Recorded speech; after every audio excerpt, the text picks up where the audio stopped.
Bueno, pues estamos aquí para una conferencia más. Hoy va a ser un tema que va a girar alrededor pues, del tema de la mezquita de Al-Aqsa y de ese tercer templo que se quiere construir ahí. Veremos pues toda esta situación. Vamos a hacer también un repaso de las noticias que han ido aconteciendo últimamente y que vienen a corroborar todo lo que se está presentando. Desde luego, pues son temas importantes a comprender, porque si no entendemos estas cosas, pues se nos va a escapar tantas veces el motivo último del porqué de este conflicto internacional que está adquiriendo cada vez más intensidad. Así que, bueno, esperamos que sea de vuestro interés. Como siempre, pues empezaremos antes con un montaje musical y de imágenes para ponernos un poco en contexto y luego pues procederemos a exponer el tema. Así que bienvenidos y esperemos que os sea de interés.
Hola, buenas tardes a todos.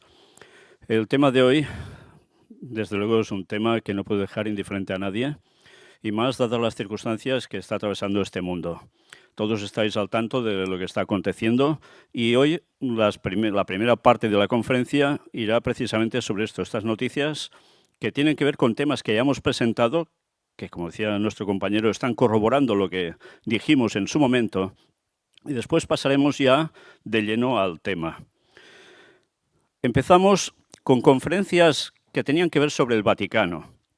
Y mirad qué ha surgido estos días. Concretamente, el 19 de marzo aparecía esta noticia. Así se reconstruyó la historia del Archivo del Vaticano sobre los casos de pederastia en la Iglesia Católica. Una investigación internacional en la que participa el país evidencia con documentos inéditos fallos y opacidad en el Vaticano y sitúa a León XIV ante el reto de la transparencia. Todo esto, abusos sexuales en la Iglesia Católica. Vamos a ver un vídeo. En esta investigación lo que hemos tratado de explicar y reconstruir históricamente es qué es el Archivo Vaticano de casos de pederastia, desde cuándo funciona y cómo en realidad es el gran archivo de pederastas impunes del mundo y de la Iglesia Católica, en el que nadie todavía se ha fijado porque no sabemos qué hay. Ahora, en esta investigación, la inició el medio alemán Correctiv hace ya 2 años. Hace 1 año entró El País en la investigación. También se han sumado otros medios como el Boston Globe, Observador de Portugal y Casa Macondo de Colombia. Hemos puesto el foco en este archivo, recorriendo casi un siglo de historia de este archivo, empezando en los años 30 en la Alemania nazi, porque es un momento crucial para la Iglesia Católica. ¿Por qué? Porque el régimen nazi era hostil a la Iglesia Católica y usó los casos de pederastia de los curas para desprestigiarlos en campañas de difamación. Y, sobre todo, cuando ya está la guerra, lo que ordena el Vaticano, el Papa Pío XI, es destruir toda la documentación y todos los números de protocolo de cada expediente. La principal preocupación era preservar la imagen de la institución. ¿Por qué? Porque se era perfectamente consciente de que esa información era peligrosísima para la imagen de la Iglesia. Y luego damos un salto, siempre en Alemania, pero a los años 80, porque el cardenal Ratzinger, que luego sería Benedicto XVI, era arzobispo de Múnich.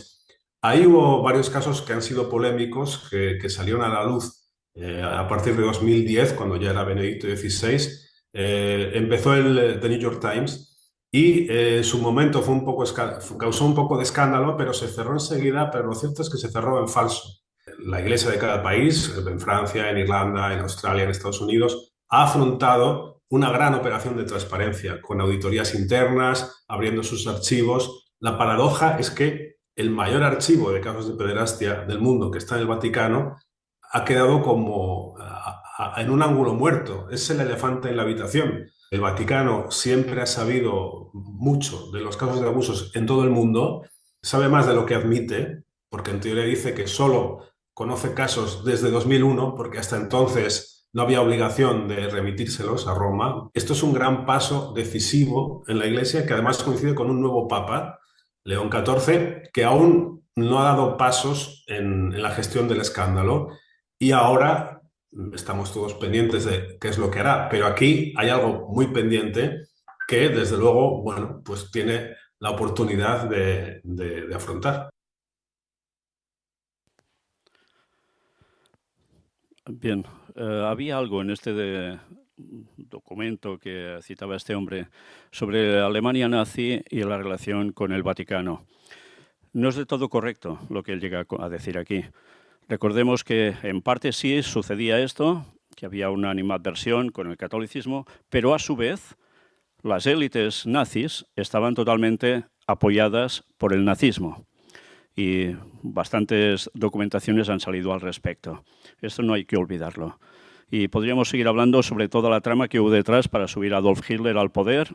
Ya sabéis que él se basó, al igual que Himmler, en los jesuitas para hacer el funcionamiento de lo que estaba montando como poder.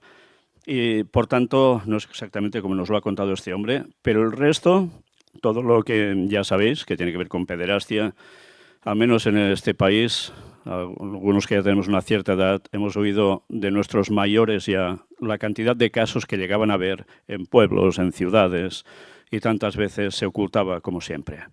Y la historia sigue más o menos igual. En fin, esto es el Vaticano, entre otras cosas. Mira también aquí algo que es sumamente interesante. En una revelación explosiva que ocupará un lugar destacado en su próximo libro sobre el nuevo pontífice, el copresentador de Fighting Reason, el padre Charles Moore, ha confirmado que el Papa León XIV, entonces padre Robert Francis Prevost, participó activamente en un ritual agrícola pagano de Pachamama, la Madre Tierra, mientras asistía a un simposio teológico agustiniano oficial. Ya sabéis que es agustino él. Y la Madre Tierra, la Pachamama, es una diosa. La historia fue revelada por primera vez por el padre Moore, quien ha dedicado meses a recopilar meticulosamente documentación para su próximo libro sobre León XIV. 3 sacerdotes agustinos han confirmado de forma independiente al padre Moore que Robert Prevost es claramente visible entre los participantes arrodillados en la fotografía central. Si bien ninguno de los 3 estuvo presente en el ritual de 1995, reconocieron de inmediato y sin lugar a duda a su compañero en la imagen publicada. Recordad cómo el Papa Francisco también participó de todo esto. La imagen aparece en las actas oficiales del 4º Simposio Taller Lectura de San Agustín desde América Latina, publicada como libro Ecoteología, una perspectiva desde San Agustín. El título oficial debajo de la foto de los participantes arrodillados dice: Celebración del rito de la Pachamama, Madre Tierra, es un rito agrícola practicado por las culturas surandinas de Perú y Bolivia. El mismo volumen incluye una fotografía de grupo grande con la leyenda explícita foto de todos los participantes del simposio Sao Paulo, Brasil, que sitúa al futuro Papa directamente entre los asistentes a un evento que celebró abiertamente el ritual de la Pachamama como parte de su programa de ecoteología.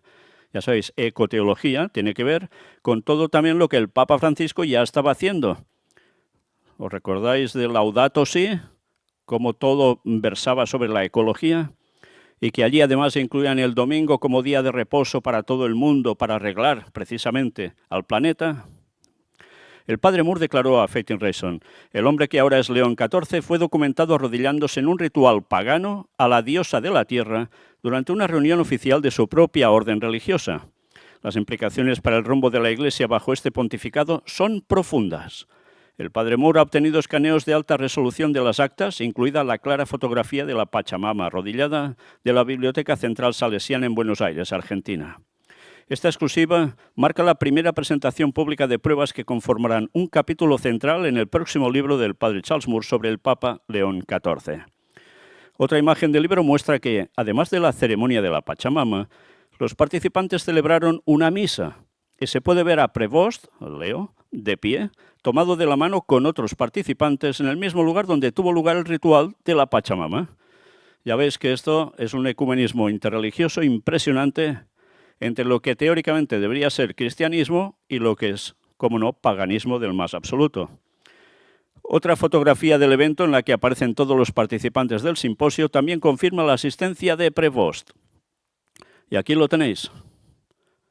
Este es el que ahora es conocido como León XIV. Hay un vídeo donde se muestra, y está extraído de aquí, toda una serie de fotografías. Os hemos recogido donde aparece él. Mirad a la derecha, entrecortado, es él. Y mirad aquí, una vez más, sentado detrás de ese tapete de flores.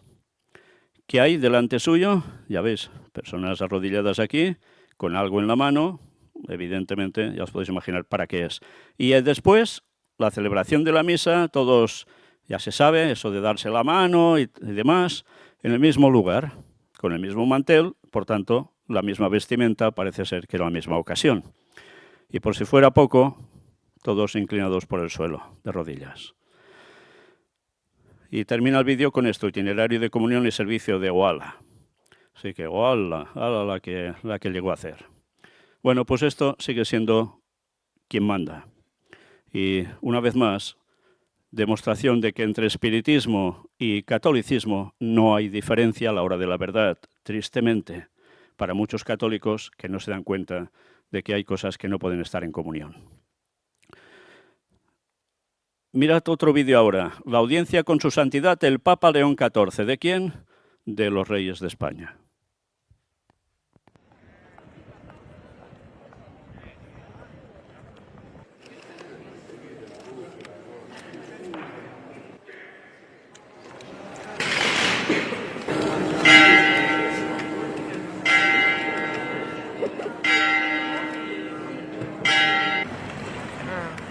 Così, se va.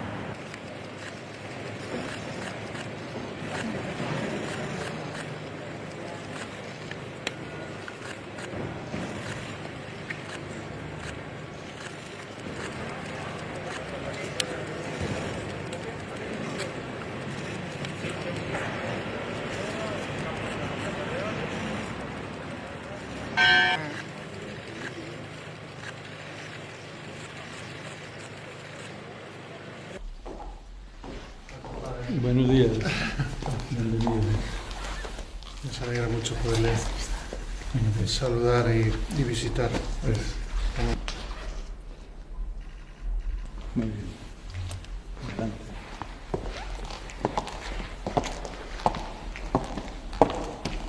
De asistir a su primera misa pontifical, pues hoy tenemos la oportunidad. Y hemos seguido con mucho interés este primer año.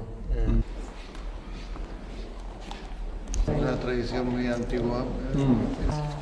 Una alianza por la lana que estamos en Asturias para intentar La recuperar. lana merina. Que Entonces, fue. todo desde los agricultores, los ganaderos, para al final, bueno, es una alianza muy bonita. Muchas gracias. Bueno. Muy bien.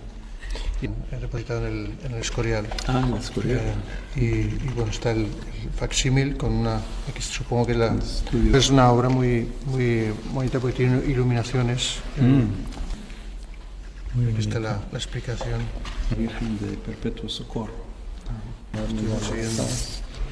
Autógrafo también. Que en eso Gracias.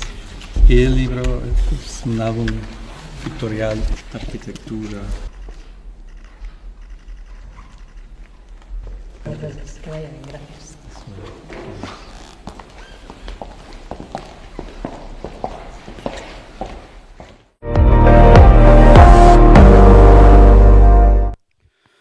Bien, ya veis que a pesar de todo lo que pueda ir saliendo públicamente en referencia al papado, la monarquía española sigue estando plenamente allí.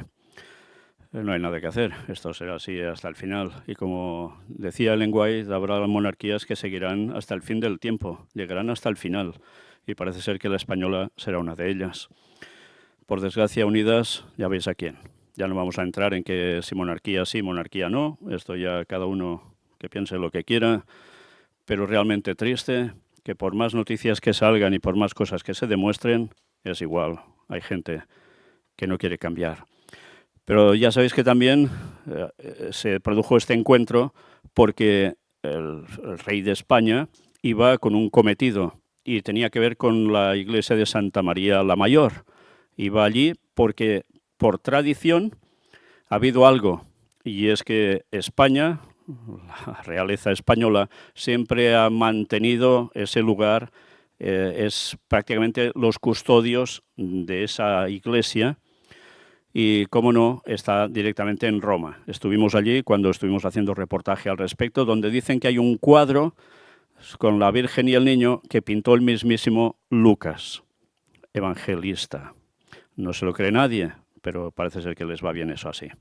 En fin, sigamos. Conferencias sobre Estados Unidos, pues mirad qué surge. El panel elegido personalmente por Trump vota a favor de poner su rostro en una moneda de oro estadounidense. Sí, esto ya no es la medalla de no sé qué, no, es una moneda. Y recordad que hubo una moneda también, que mostramos aquí, sobre el tercer templo de Jerusalén, ¿lo recordáis? En el cual se comparaba él con Ciro, en esa misma moneda. Pues ahora, ya en su propia tierra, la propuesta había sido rechazada por miembros de un comité federal independiente sobre monedas y criticada duramente por el exmiembro Kareem Abdul-Jabbar. Os suena, ¿no? El señor de baloncesto, ya retirado, que es numismático, siempre ha estado con el tema de las monedas y precisamente criticó esto. Aquí tenéis la moneda en cuestión. La Casa de la Moneda de Estados Unidos publicó en línea los diseños propuestos para una moneda de oro con la imagen del presidente Donald Trump, estando en vida. Esto es lo que sorprende, porque normalmente las monedas de este tipo se han llegado a acuñar en Estados Unidos cuando los presidentes ya han fallecido. En este caso, fijaos además en la fecha, 1776-2026. ¿Cuántos años hay de diferencia? 250. ¿Y por qué? Porque es la celebración que está preparando Estados Unidos, especialmente Donald Trump y su séquito, para celebrar esa independencia de los Estados Unidos, y ya sabéis que va ligada plenamente a una unidad de cristianos, teóricamente cristianos, y abordar entre todo ello un día de adoración para todos, tal como lo oís. Ya sabéis qué día será, ¿no? El domingo. Una comisión federal de artes votó el jueves a favor de aprobar una moneda de oro conmemorativa estadounidense con la imagen de Donald Trump, el último esfuerzo del gobierno para homenajear al presidente, a pesar de que los demócratas y miembros de otro comité federal afirman que la idea es profundamente inapropiada y potencialmente ilegal. La propuesta contempla una moneda de oro de 24 quilates que representa a Trump apoyado en un escritorio con los puños cerrados, basada en una fotografía tomada por su fotógrafo jefe de la Casa Blanca y que actualmente se exhibe en la Galería Nacional de Retratos del Smithsonian.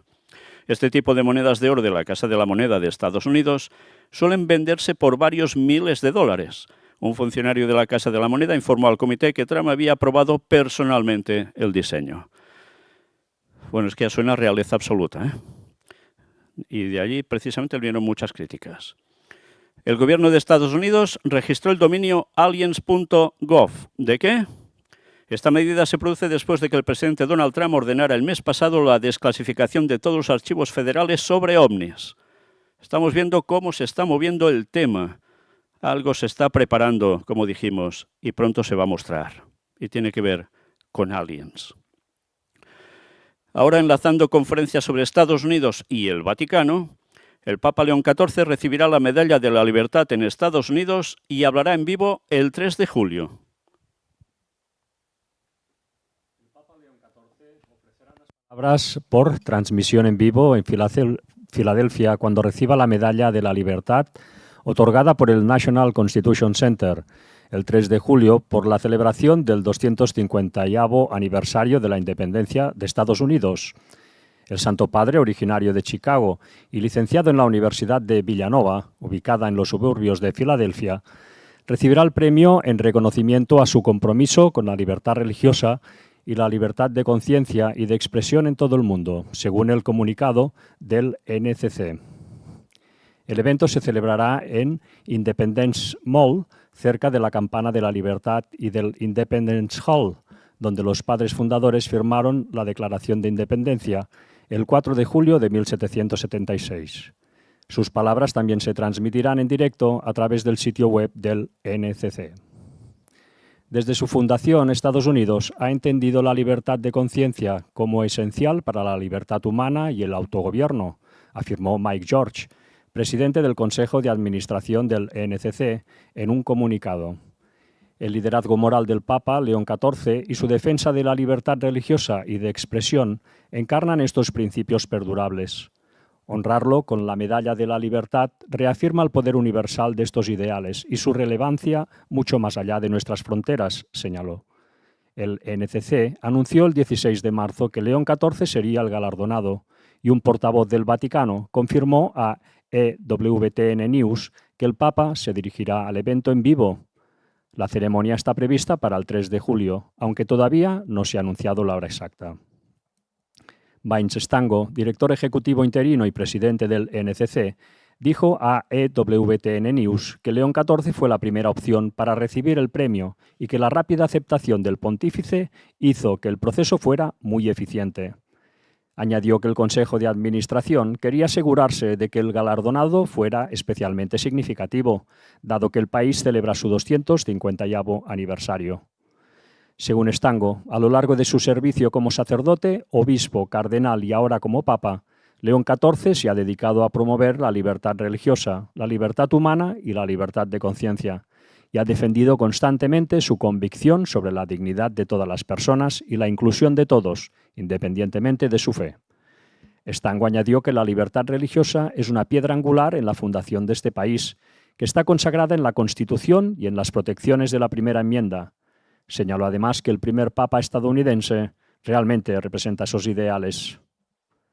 Nos sentimos honrados de organizar este evento. Nos sentimos honrados de entregar este premio al Papa León, afirmó Stango. Stango también indicó que el NCC plantea invitar a otros líderes religiosos para fomentar el diálogo interreligioso y las conversaciones sobre la libertad religiosa. Según explicó, la Universidad de Villanova, alma mater del Papa, ayudó a conectar al NCC con el Vaticano y finalmente con León XIV para ofrecerle el premio. El NCC organiza el evento en colaboración con la ciudad de Filadelfia y la iniciativa Wawa Welcome America. De acuerdo con el NCC, el evento forma parte de las celebraciones de la Semana de la Independencia en Filadelfia, que fue la primera capital de Estados Unidos. La ciudad fue sede del primer y segundo Congreso Continental y el lugar donde los fundadores debatieron y adoptaron la Declaración de Independencia y la Constitución.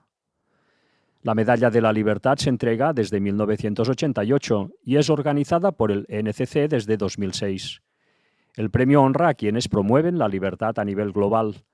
Entre los galardonados anteriores se encuentran el presidente de Ucrania, Volodymyr Zelensky, la jueza de la Corte Suprema, Ruth Bader Ginsburg, el senador John McCain y el documentalista Ken Barnes.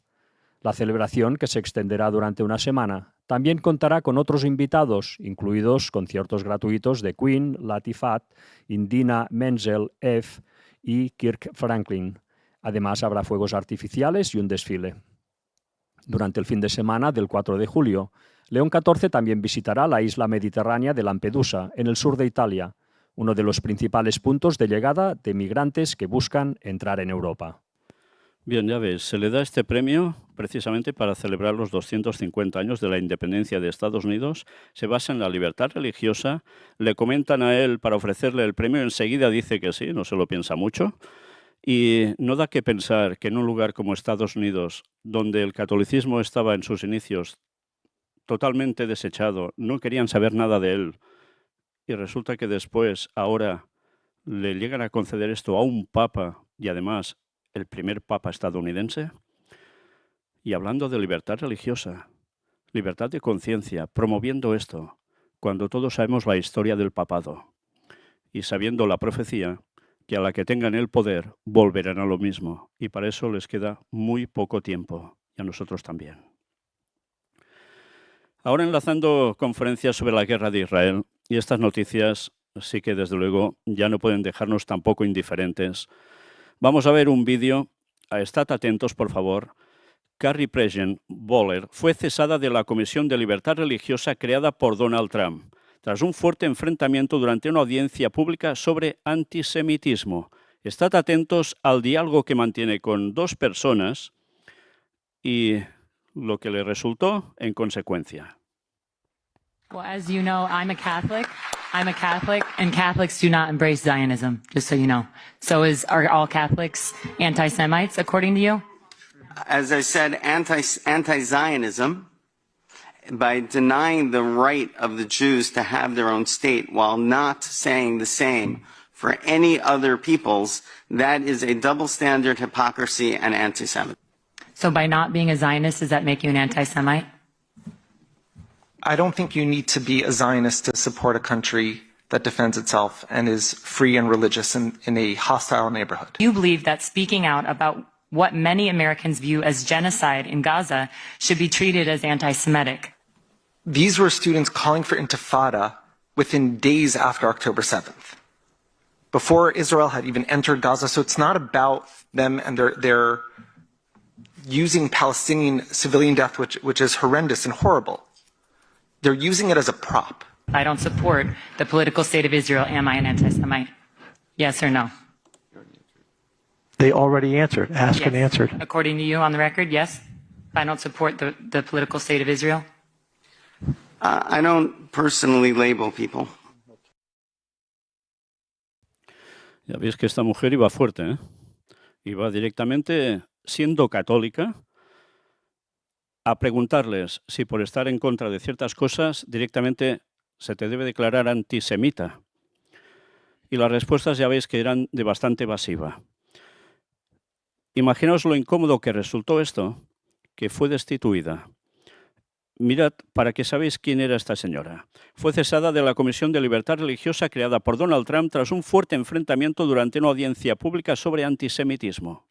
El presidente del organismo, el vicegobernador de Texas, Dan Patrick, afirmó que la excomisionada desvió la sesión hacia una agenda personal y política. Durante el acto, celebrado el lunes en el Museum of the Bible, Boller cuestionó si criticar a Israel o no declararse sionista equivale automáticamente a antisemitismo y defendió a figuras acusadas de ese tipo de discurso. Boller rechazó la decisión y sostuvo que Patrick no tiene autoridad para destituirla. Pues destituida está. Esta señora había sido Miss California, si no recuerdo mal, casada con un jugador de la NFL norteamericana, pero puesta a política. Y llevada precisamente hasta estos lugares, fue capaz de hacer este tipo de interrogatorio porque hay mucha gente que no está de acuerdo en que por decir que no debería estar Israel ahí como nación, eso no es ser antisemita, sino que es ser antisionista, que es muy distinto. Gracias a Dios, no todos los católicos son sionistas. Gracias a Dios. El Señor tiene pueblo aún en todas partes. Y mirad ahora esto, porque esta señora hace unas declaraciones precisamente en el programa de Tucker Carlson, que ya lo hemos visto alguna vez aquí. Estad atentos también a lo que llega a decir. The land means nothing anymore. Yes, it's the Holy Land, but that's not some biblical... What are they going to... What's scary, Tucker, is these people like Paula White and Ted Cruz and Dan Patrick, they believe that there will be... The Dome of the Rock will be torn down and they will rebuild that third temple. They're saying it now. Look at Pete Hegseth. There will be a rebuilding of this temple. Oh, I know. It is heretical and it is anti-Christian. I know that. Because they're going to bring in the animal sacrifices again. And the most anti-Semitic thing that they believe is that 2/3 of the Jews are going to be slaughtered. That's what these people believe. They're just manipulating them and using them. They don't really care. Oh, Sí, lo que está diciendo no son bromas. Estas personas que ha citado aquí, que ya sabemos quiénes son, comparten esta creencia. Pero tienen muy claro que 2/3 de los judíos van a ser eliminados. ¿Cuántas veces nosotros hemos citado a lo largo de los años que va a haber masacre precisamente entre los judíos de nuevo? Y resulta que esto forma parte de una agenda satánica llevada a cabo por ya veis qué tipo de personas. Realmente esta guerra no es una guerra más. Esta guerra que está aconteciendo ahora va a marcar pautas para el tiempo final. Gracias a Dios no hay personas que, aunque no compartan nuestra creencia, tienen muy claro que levantar el tercer templo y volver a sacrificar animales es rechazar el sacrificio de Cristo por nosotros. Y que esto es una barbaridad impresionante. ¿Cómo se puede llegar a apoyar esto? Todo porque, haciendo esto, dicen que aparecerá el Mesías y así habrá la salvación para todos. Es impresionante. Qué forma de distorsionar la verdad bíblica. Gracias a Dios que hay personas que aún se oponen a esto. Y espero que cuando conozcan el mensaje del cuarto ángel lo acepten y pasen a formar parte de lleno del pueblo de Dios, porque son muy valientes. Ali Larijani asegura que la red de Epstein, ya sabéis quién es, está conspirando para incriminar a Irán en un futuro incidente similar al del 11S. Irán se opone fundamentalmente a esos planes terroristas y no está en guerra con el pueblo estadounidense, dice el secretario del Consejo Supremo de Seguridad Nacional de Irán. ¿Y por qué dice esto? Pues porque recalca que el 11S fue un autoatentado, un atentado de falsa bandera, como nosotros dijimos también hace tantísimos años. Y nos decían que estábamos locos y aún esto en Estados Unidos no se puede decir mucho porque verdaderamente vas a acabar mal. Pero la realidad de lo que mostramos era evidente. ¿Con esto quiere decir que estamos totalmente del lado de los iraníes? Por supuesto que no, de este gobierno iraní no podemos estar a favor tampoco. Pero hay cosas que son ciertas y ellos también las dicen. ¿Y qué aconteció? Día 16 de marzo, misil iraní explota sobre Jerusalén y fragmentos caen cerca de la Basílica del Santo Sepulcro. Según informó en X la misión diplomática de Israel ante la Santa Sede, los fragmentos del misil cayeron sobre la iglesia del Santo Sepulcro, el patriarcado armenio, el barrio judío y el monte del templo, cerca de la mezquita de Al-Aqsa. Y ya vimos cómo Al-Aqsa va a ser el objetivo central.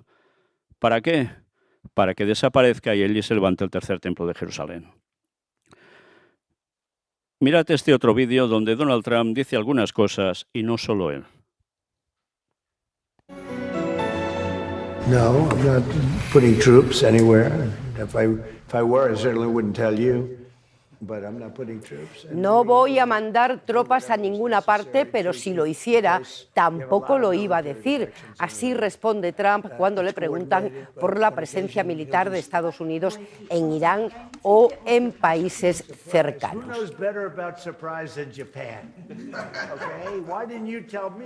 Así, sin aclarar nada del todo, comparecía esta tarde Trump junto a la primera ministra japonesa. Además de decir que la guerra acabará muy pronto, ha tenido que responder a la polémica si estaba al tanto del ataque israelí al mayor campo de gas de Irán. Netanyahu ha comparecido esta misma tarde para exculparle. Empezamos en Estados Unidos. Ángela García Romero.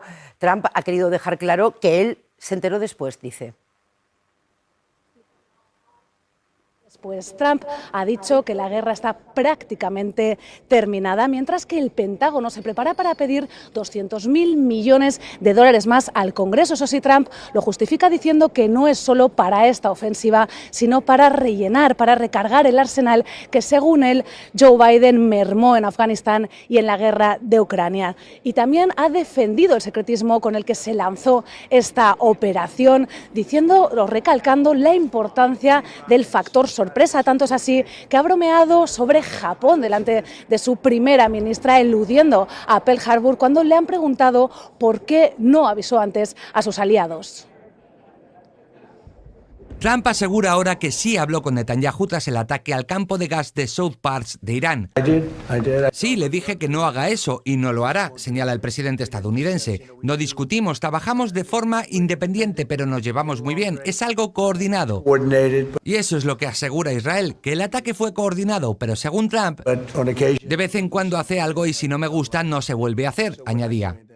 Trump ha vuelto a insistir en que el final de la guerra de Irán está cerca porque el régimen se queda sin líderes, pero por si acaso pedirá al Congreso una partida extraordinaria de 200.000 millones de dólares para reponer armamento, aunque según el secretario de Guerra, obviamente esa cifra podría cambiar. Se necesita dinero para matar a los malos, matizaba Pete Hegseth, quien mirando a cámara ha pedido al pueblo americano que rezara por las tropas con la rodilla en el suelo y en el nombre de Cristo. Mientras, el Comité de Inteligencia de la Cámara de Representantes trata de averiguar cómo de inminente era la supuesta amenaza de Irán. Hoy ha vuelto a comparecer la directora de inteligencia, Tulsi Gabbard. Allí le han preguntado si existía evidencia de eso y se ha limitado a señalar que es el presidente quien decide qué es una amenaza. Quien sí aseguró que no existían esas evidencias fue el exdirector del Centro de Contraterrorismo, Joe Kent. En sus primeras palabras desde que dimitió, ha reafirmado sus declaraciones. Ahora está siendo investigado por el FBI por una posible filtración de información.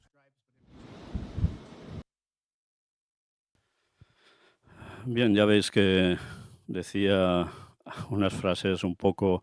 Aquí no aparecen lo que llega a decir la ministra de Japón, la primera ministra de Japón, pero realmente es impresionante. Y la ministra aguantándose con una cara de un poema, porque le decía, podías haber avisado que ibas a atacar Pearl Harbor, ¿no? Ahora son aliados por fuerza, evidentemente, ¿no? Pero la verdad es que ya ves que hay una prepotencia todo el rato y hasta el punto que le preguntan si va a enviar tropas a Irán y dice que en principio no lo tiene previsto, pero si lo iba a hacer no lo diría. Quedaos con esa frase, ¿eh? Quedaos con esa frase. Luego vemos a Peter Hegseth pidiendo una cantidad de dinero impresionante para volver a armar a Estados Unidos y encima pidiendo oración para las tropas hincados de rodillas en el nombre de Jesucristo. Con lo cual se está convirtiendo esto ¿en qué? En una guerra religiosa sí o sí. Fragmentos de misil caen en el monte del templo. De nuevo, una vez más. Y mirad esto, estuvimos allí precisamente, ¿eh? Esta zona cercada es donde cayó precisamente este pedazo de misil. Pero pasa apenas nada y otra vez fragmentos de un misil interceptado por Israel impactan en la ciudad vieja de Jerusalén.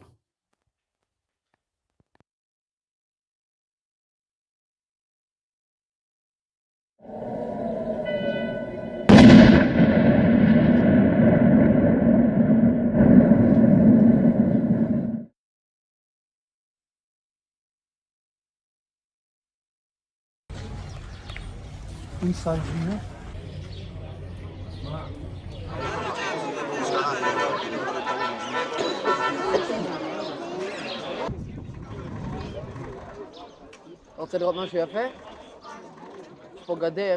Time we heard the alarm, I did what we were told to do, which is to lie down. We have to get a distance from the car. I laid down, and then I put my hands on my head, and then I looked up, and suddenly I saw a cannonball just falling above me, and it fell about 200 meters west of me, and heard a real big explosion.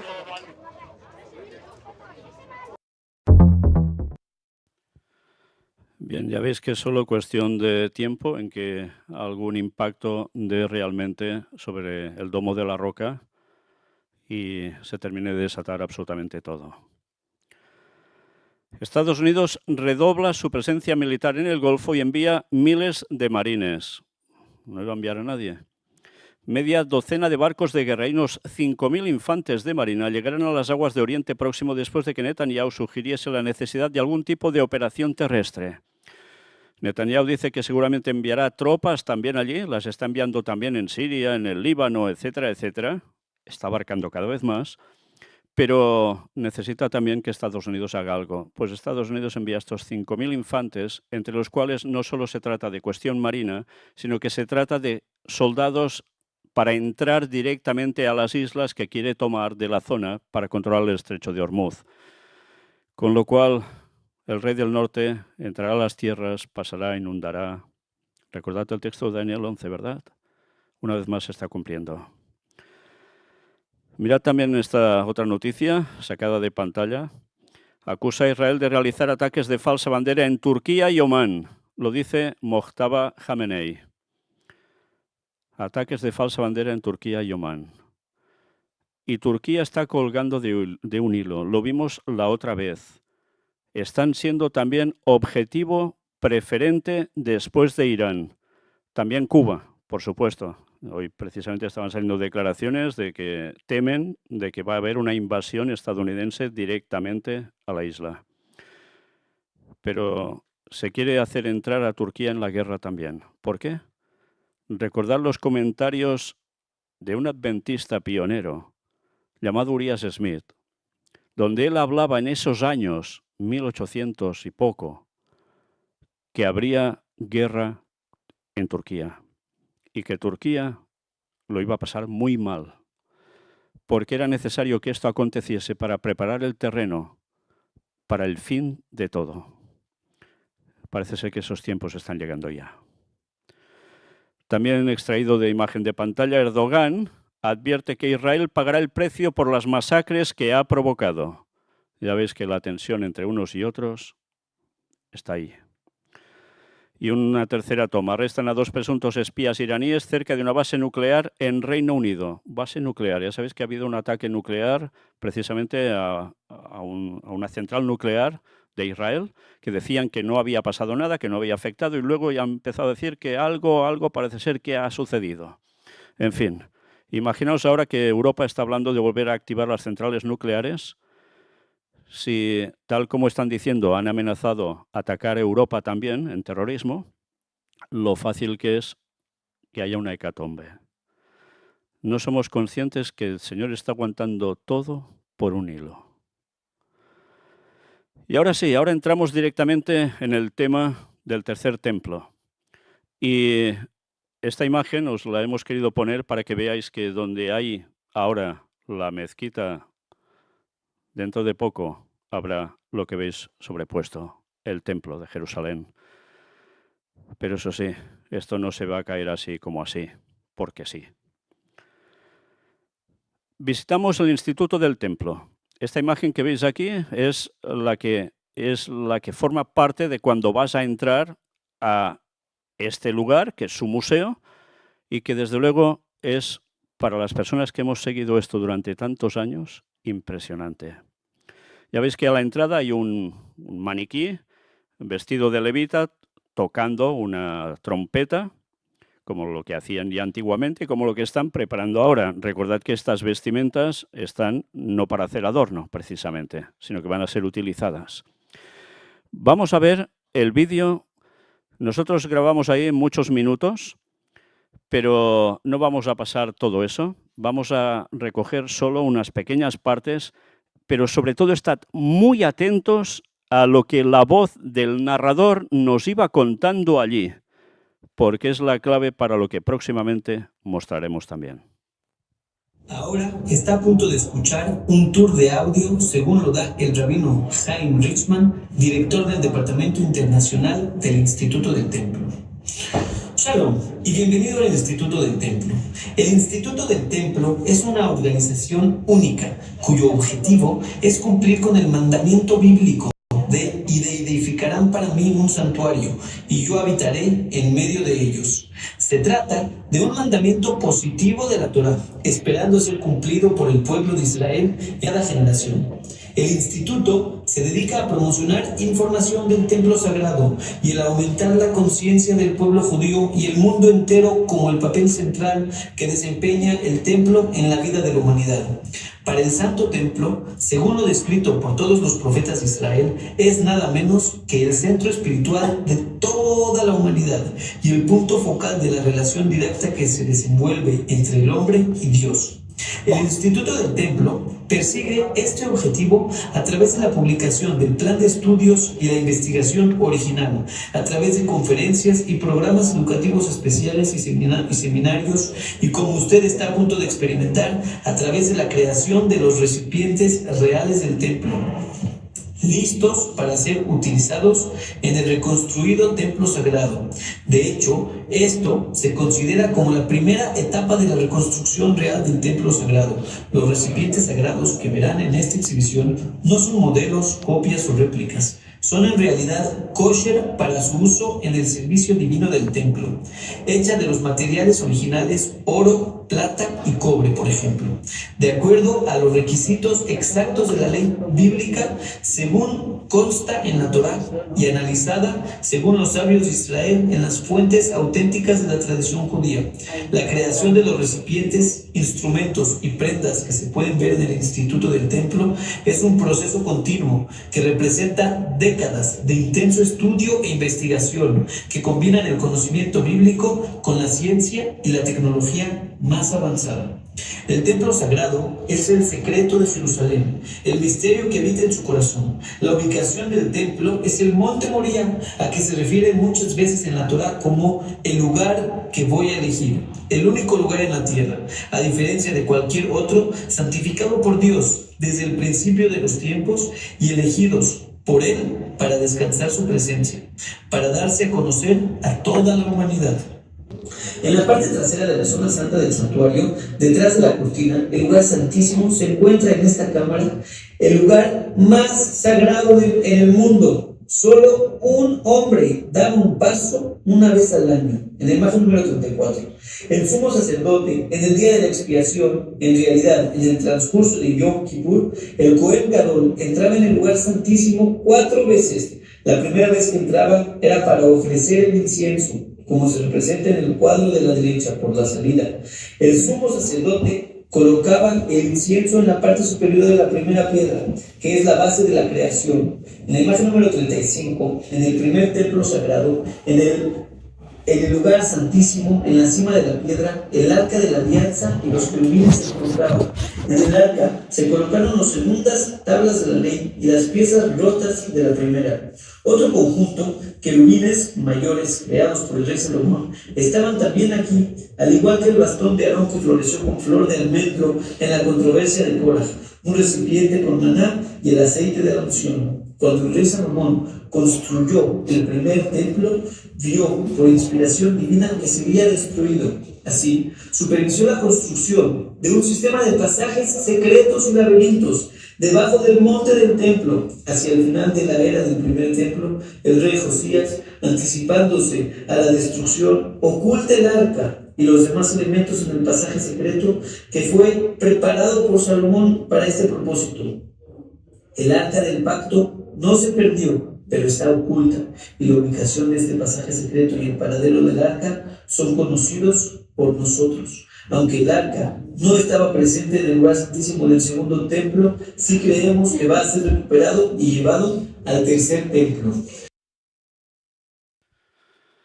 Habéis podido ver en las imágenes que el interior del museo está lleno de objetos. Ya ves que eran de oro, plata, bronce, no eran quincalla. Y son todos los objetos que van a ser utilizados cuando el tercer templo esté levantado. Ha habido donaciones de muchas personas muy ricas, judías y evangélicos también, entre otros, no sé si habrá habido católicos también, que han dado mucho de su dinero para que esto fuera una realidad.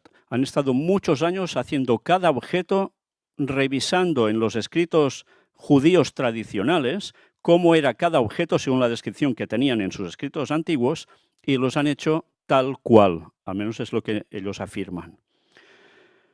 ¿Os habéis fijado en la parte final? En la parte final se muestra el Arca de la Alianza. Esa famosa arca que se hizo una película donde un señor llamado Indiana Jones la buscaba y la va a encontrar en Egipto y esas cosas. Bien, pues ¿habéis visto lo que dicen al respecto? El arca fue escondida, ¿dónde? En túneles. Fue escondida y sigue estando allí. Pero dice algo sumamente importante, y es que ellos saben dónde está. Ha sido hallada por ellos.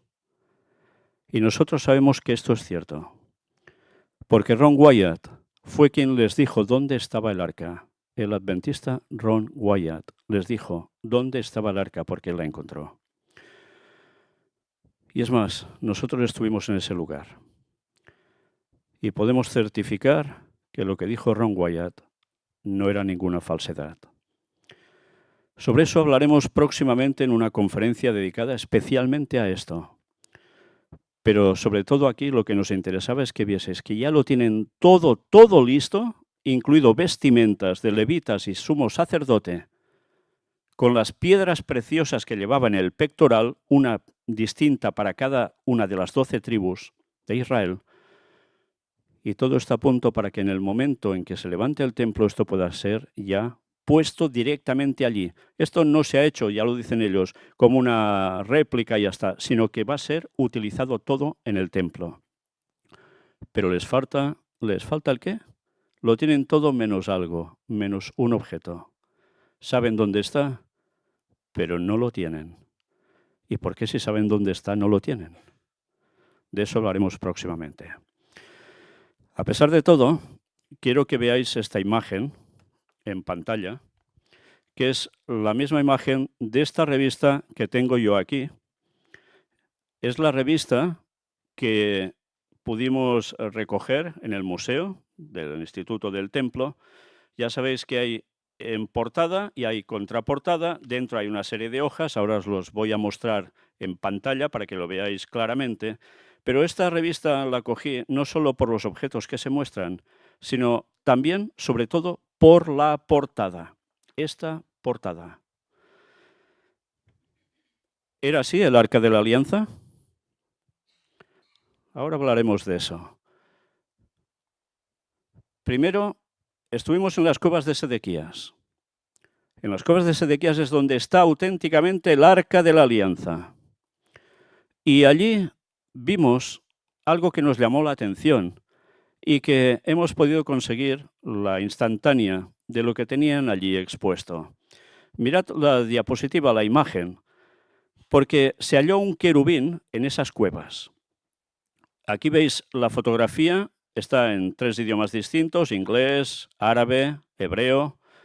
Con la inteligencia artificial hemos traducido directamente la parte del inglés al español y nos dice esto, la figura alada.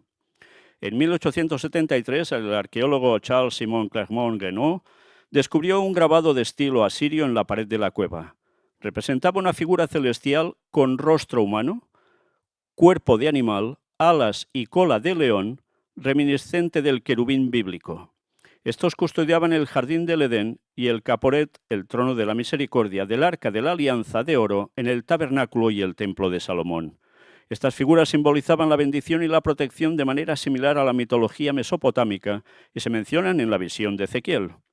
Clermont-Ganneau retiró el pequeño grabado de unos 30 centímetros de altura de la superficie de roca de la cueva y lo trasladó al almacén de la PEF en Londres. El modelo ante usted es una réplica fiel de este notable hallazgo. ¿Y cómo era? Así.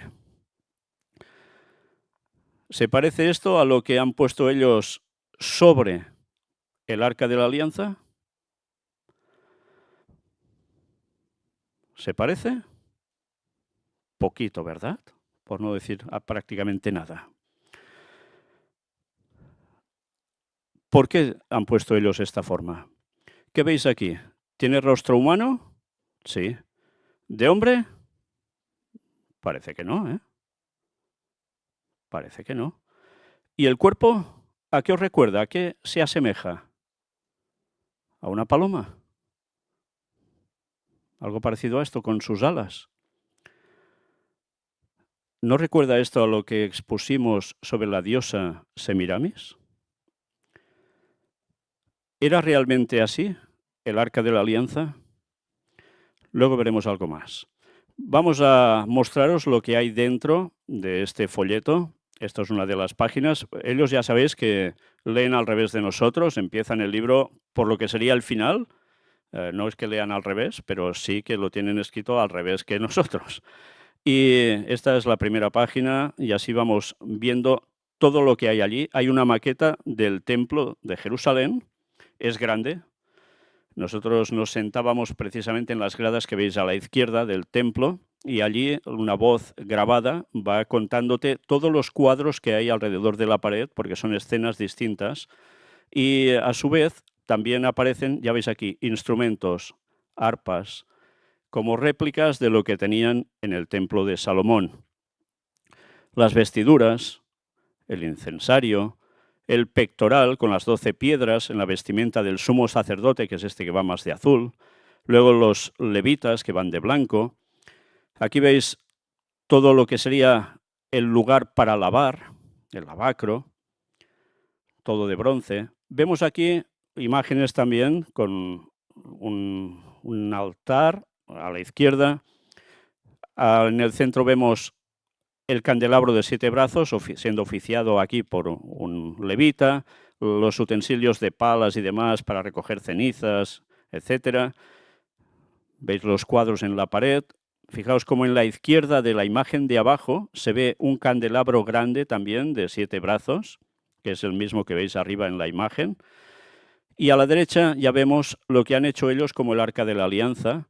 A la derecha de esa imagen, todo de oro, es la mesa de los panes de la proposición, donde había 12 panes, uno para cada tribu, y que se iban cambiando semana tras semana. Ya no vamos a hablar de las simbologías aquí, esto ya pertenecería a temas de estudios bíblicos, más cuadros al respecto, más cosas, ved aquí los grifos para lavarse, en fin. Por si fuera poco, todos los utensilios para lo que es derramar agua, etcétera, etcétera. Ya veis qué cantidad de objetos. La zona del museo, donde venden libros y demás, y aquí un plano donde están situados. Esta es la revista de ellos. Es la revista que cualquiera que va allí puede llevarse. Y nosotros también tuvimos que filmar algo aparte.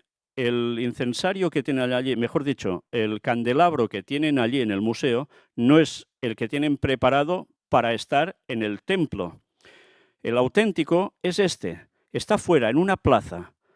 Mirad y fijaos bien en los detalles de este candelabro de oro.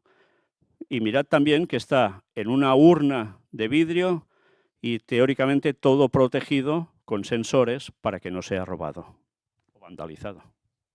Estamos ante el candelabro de 7 brazos, todo de oro, que vale muchísimo dinero, que se ha restaurado hace poco, bueno, más que restaurado, limpiado, y que curiosamente ahora se puede volver a visitar, aunque la limpieza no ha durado mucho por las telarañas que ya tiene de nuevo, sobre todo en la parte de arriba, pero nos llama mucho la atención las formas que llega a tener, que son formas que hemos visto muchísimas veces en muchísimas iglesias y templos paganos.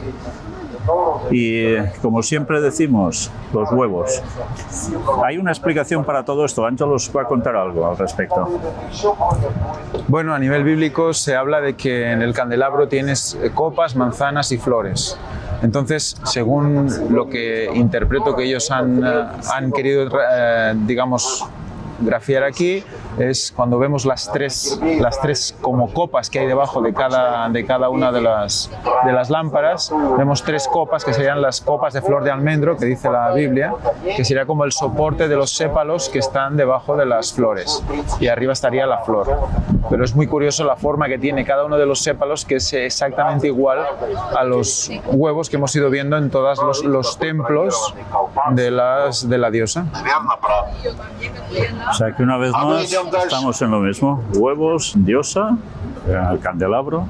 Verdaderamente estas eran las formas que tenía el auténtico candelabro de 7 brazos. Algún día lo sabremos.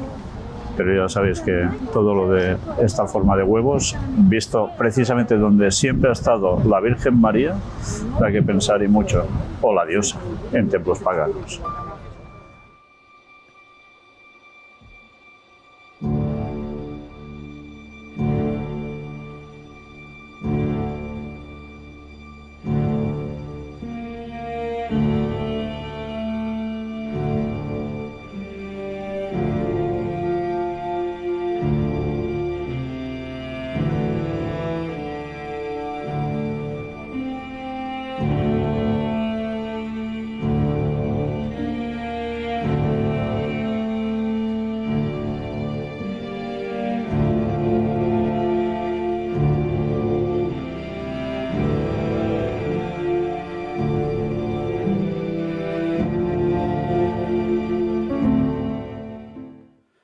Sabéis, si no hubiésemos estado viajando en varios países de este mundo detrás precisamente de investigaciones sobre esas diosas paganas, quizás no hubiésemos percibido para nada cómo estaba hecho este candelabro y con qué significación.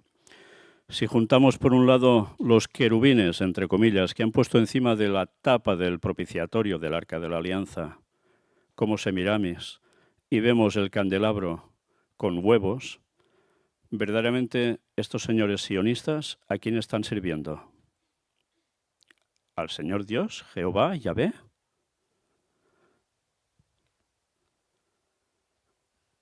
No, y sumado a la estrella de la bandera de 5 puntas, que ya vimos que tampoco era la estrella de David. De 6. Sí, perdón, de 6. Sí. Por tanto, nos damos cuenta que este sionismo está rindiendo culto a la diosa, igual que el catolicismo. Una vez más, algún día quizá mostraremos las evidencias de cómo precisamente son los jesuitas, Vaticano en definitiva también, que son los que trabajaron para generar el movimiento sionista. Porque su objetivo es pasar el Vaticano a Jerusalén. Y no lo consiguieron en las cruzadas, no lo han conseguido durante años.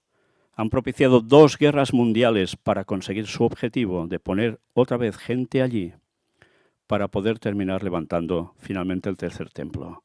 Y esta guerra que hay ahora, unida a todas las que vienen desde el 11S, han sido para conseguir este objetivo. Sí, mucho de petróleo, mucho de gas, mucho de comercio, ciertamente, pero las profecías nos lo decían, que mientras unos sacarían recursos económicos a través de todo esto, los otros conseguirían el poder religioso a nivel mundial.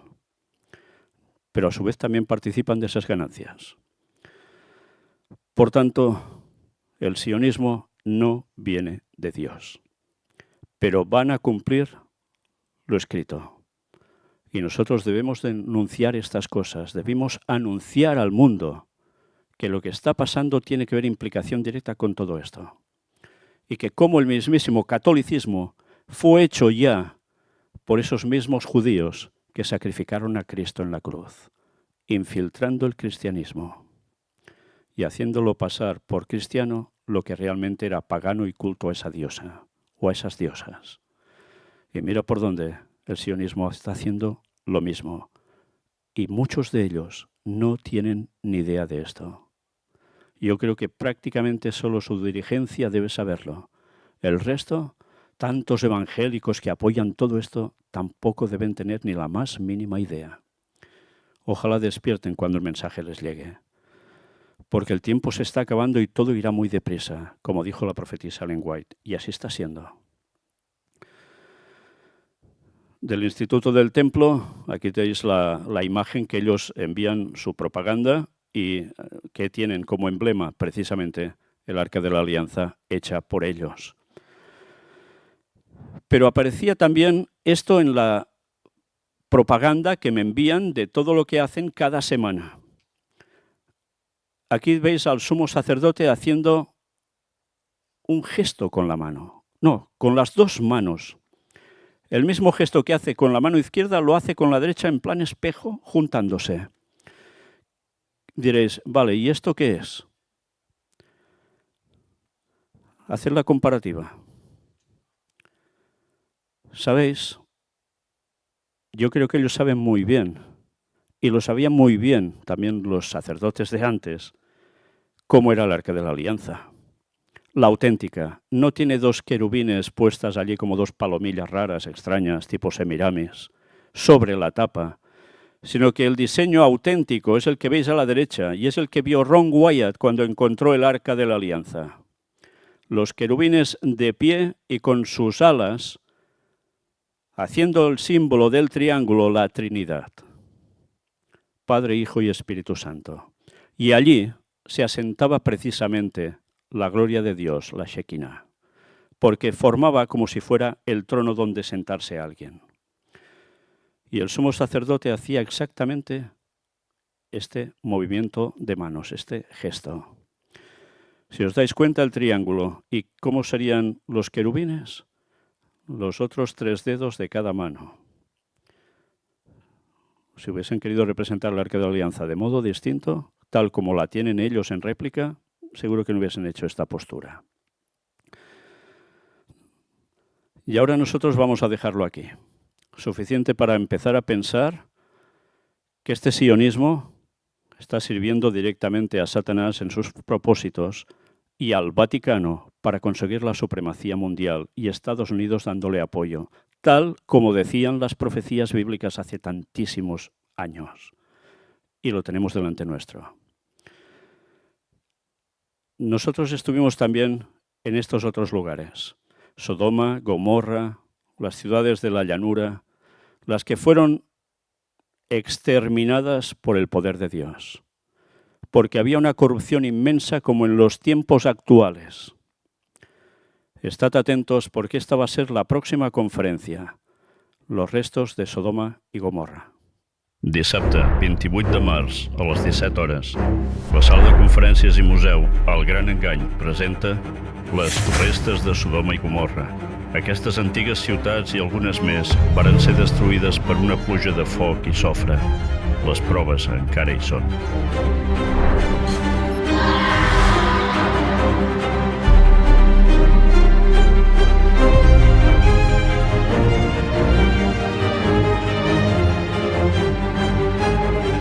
Que mai t'explicaran a les notícies. Carrer Narcís Blanc 11, Girona. Telèfon 678 64 22 63.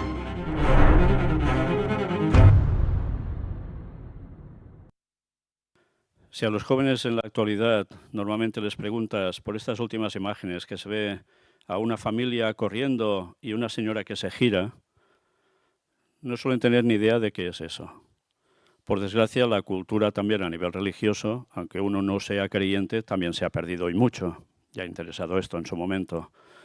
Es la señora que se convierte en estatua de sal cuando esas ciudades son destruidas por fuego y azufre. Hay gente que dice, vaya solemne tontería, esto no se lo cree nadie. Pues nosotros vamos a presentar las pruebas. Las vais a tener no solo en el museo, sino aquí mostradas en directo. Pero quiero que sepáis que esas ciudades realmente tenían un culto pagano, muy pagano. Y hay una imagen que os hemos puesto en portada que no sé si os habéis fijado. Vamos a ponerla otra vez. En el título de la conferencia. Lo que veis de la cabeza os suena a todos, ¿verdad? En Egipto. Pero ¿y todo lo que hay debajo? Cuando estás allí te das cuenta que era una esfinge prácticamente igual que la de Egipto, con un desgaste, con una erosión, pero convertida en ceniza. Solo tenéis que ponerle la cabeza y cuando estáis ahí os dais cuenta que tiene la parte de atrás como el rabo y las 2 patas de adelante estiradas. Allí vimos algo más, lo hemos documentado y os lo vamos a mostrar. Y sobre todo, la mejor de las pruebas, el azufre, del cual os mostraremos los análisis y las declaraciones de alguien que acaba de hacer precisamente esos análisis en Estados Unidos. Y veréis qué declaraciones tan impresionantes. Y la Biblia tenía y tiene razón. Próximamente este tema. Gracias.